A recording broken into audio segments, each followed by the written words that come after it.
नमस्कार. आज आपण एका अशा जादुई रेसिपीबद्दल बोलणार आहोत जी जगातली सगळ्यात महत्वाची आहे.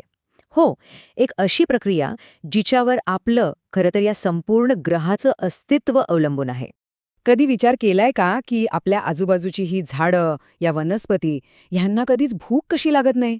म्हणजे आपण तर जेवतो, पण ही झाडं कुठे जेवायला जातात? चला, आज आपण ह्या मागचं गमतीशीर रहस्य उलगडून बघूया. ह्या प्रश्नाचं उत्तर एका शब्दात आहे आणि तो शब्द आहे प्रकाश संश्लेषण. ऐकायला जरा अवघड वाटेल, पण ही एक खरंच जादुई प्रक्रिया आहे. ह्याच प्रक्रियेमुळे हिरव्या वनस्पती स्वतःच्या जेवणाची सोय करतात. आता ही जी प्रक्रिया आहे ना, तिला आपण सोप्या भाषेत एका मोठ्या अन्न कारखान्यासारखं किंवा आपलंच घरचं स्वयंपाकघर समजू शकतो. मग चला बघूया तरी की हे अद्भुत स्वयंपाकघर कुठे आहे आणि इथला मास्टर शेफ कोण आहे.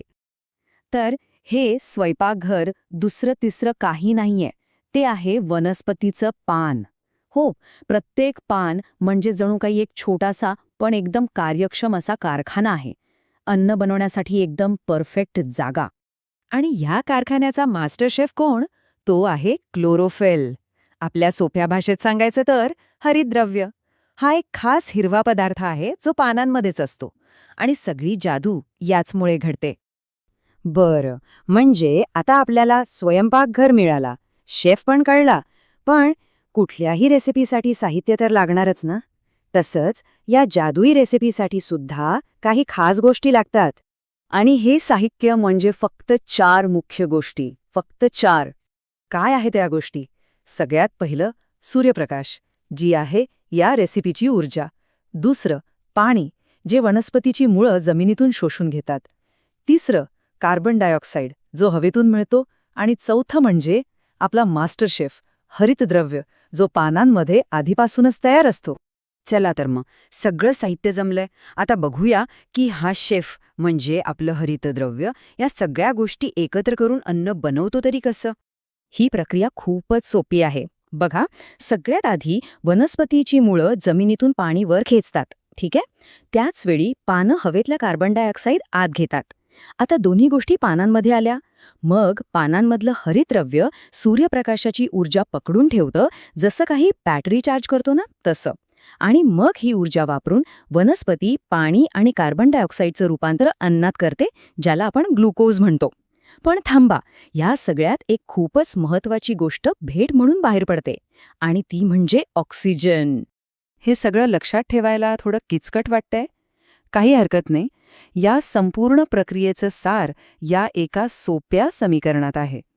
कार्बन डायऑक्साईड, पाणी आणि सूर्यप्रकाश हे सगळं एकत्र आलं की तयार होतं अन्न आणि ऑक्सिजन. हे पाठांतरासाठी नाहीये, फक्त समजून घेण्यासाठी आहे. किती सोपं आहे बघा. तर या एका अप्रतिम रेसिपीचे दोन खूप महत्वाचे परिणाम आहेत. एक तर स्वतः त्या वनस्पतीसाठी आहे आणि दुसरा आपल्या सगळ्यांसाठी म्हणजे बाकीच्या सर्व सजीवांसाठी एक मोठी भेट आहे. बघा, एका बाजूला वनस्पती स्वतःसाठी अन्न बनवते, म्हणजे ग्लुकोज, ज्यामुळे तिला वाढायला ऊर्जा मिळते, तिचं पोट भरतं. पण दुसऱ्या बाजूला ती आपल्या सगळ्यांसाठी म्हणजे इतर सर्व प्राण्यांसाठी आणि माणसांसाठी श्वास घ्यायला ऑक्सिजन बाहेर सोडते. इतकंच नाही तर संपूर्ण अन्नसाखळीचा पायाच या वनस्पती आहेत. म्हणजे ही खरंच निसर्गाने दिलेली एक निस्वार्थ भेटच आहे, नाही का. आता जरा विचार करूया की हे इतकं महत्वाचं का आहे.